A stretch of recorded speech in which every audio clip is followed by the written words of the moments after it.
Prime Minister Benjamin Netanyahu has stated that Israel will make its own decisions about how to defend itself. Western countries are urging for restraint in responding to a volley of attacks from Iran. Reports suggest that Netanyahu axed pre-approved plans for immediate Iran reprisal after Biden's call.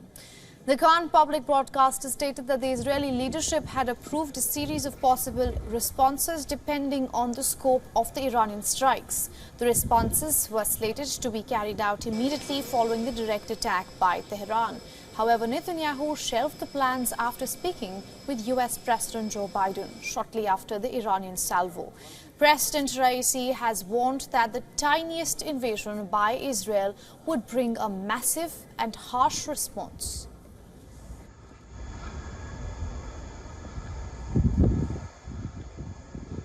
If the Zionist regime makes the slightest move to violate our territory and harm the national interests of the Islamic Republic, they must understand that they will face a severe and heavy response.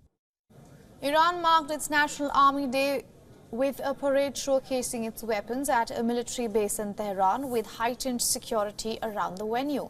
Given the tense backdrop in the wake of Iran's retaliatory strikes against Israel, stricter measures were put in place. Live broadcasting was restricted and camera crews were also limited.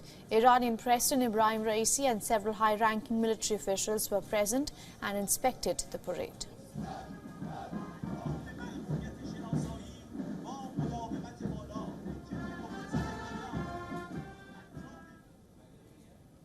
The Israeli Prime Minister thanked the visiting Foreign Minister of Germany and Britain for their country's support on Wednesday. He said that Israel would reach its own decisions on its security.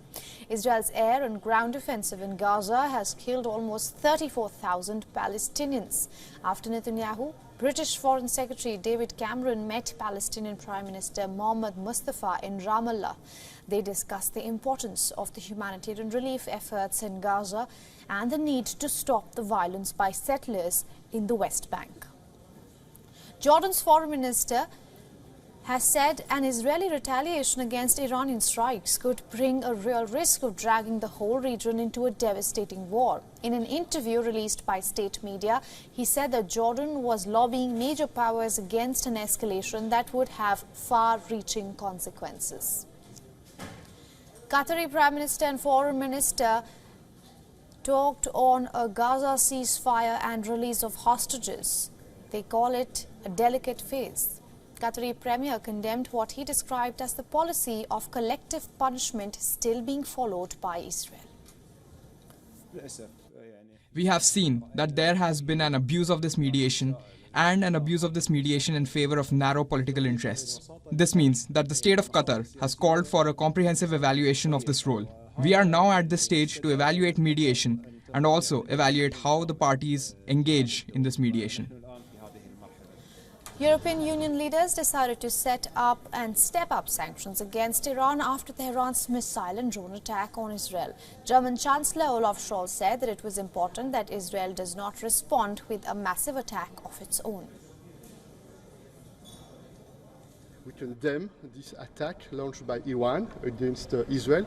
We have decided to put in place sanctions against Iran. This is a clear signal that we want to send. And we also want to do everything to protect the civilians. Each civilian life matters. We call on the release without any conditions of all hostages. We call on a ceasefire, an immediate ceasefire. Now, correspondent Jody Cohen tells us more about Qatar's stance on Israel-Hamas's mediation after Qatar's Prime Minister said that they may reassess their role as the mediator.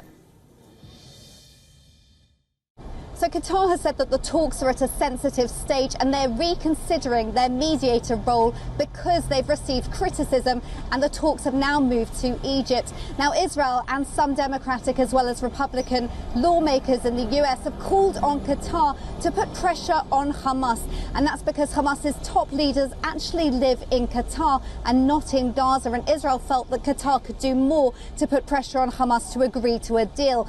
The US has said that the real stumbling block is Hamas, that Hamas has rejected the last proposals, which the US, Qatar and Egypt all felt were reasonable and which Israel accepted. Meanwhile, on Thursday night, the hostages' families are going to be rallying on Friday night. They're calling on the whole country to light Sabbath candles and to pray for the 133 hostages to be home in time for next week's Passover festival, which is all about celebrating freedom. For all the latest news, download the WION app and subscribe to our YouTube channel.